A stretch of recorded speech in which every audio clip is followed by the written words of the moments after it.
এসেছিল, কলাগুলো না খাওয়ার জন্য এই গরমে কালো কালো হয়ে গিয়েছে। তো এইগুলো আর কেউ খেতে চাইছে না, মানে খাবে তৃপ্তি করে খাচ্ছে না, ঘেন্না করছে। তো এইগুলোকে আমি একটুখানি ফুলুরি পিঠে বানিয়ে নেবো। এরকমভাবে কে ফুলুরি পিঠে বানাবো বলো তো?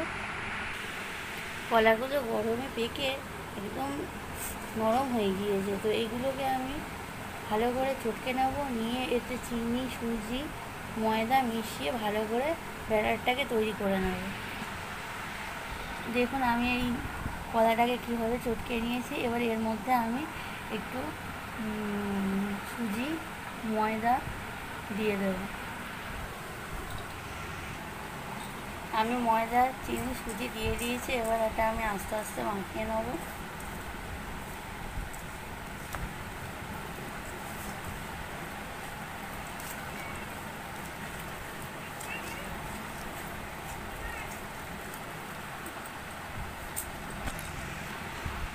আমার মাখানোটা হয়ে গেছে। এবার আমি কিছুক্ষণ 10-15 রেখে দেবো, যাতে চিনিটা ভালো করে গলে যায়।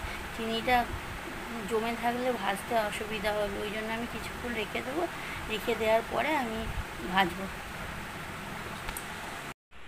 রেখে দেওয়ার পরে এখন এই অবস্থায় রয়েছে।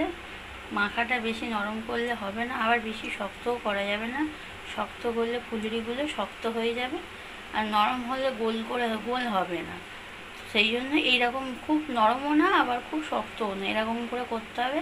চিনিগুলো গলে গিয়েছে, আমি কড়াতে তেল দিয়ে দিয়েছি। তেলটা গরম হয়ে গেলে আমি ছাড়তে শুরু করব। আমি বড়ার মতো ছোটো ছোটো করে তেলের মধ্যে দিয়ে দিয়েছি। দেখুন আস্তে আস্তে কীরকম ভাজা হচ্ছে, দেখুন কীরকম লাল লাল করে ভাজা করেছি।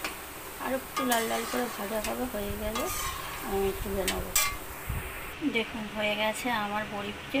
তালের বড়া তো সবাই খায় এইভাবে, কলার বড়া খেয়ে দেখবেন, খেতে খুব সুন্দর হয়।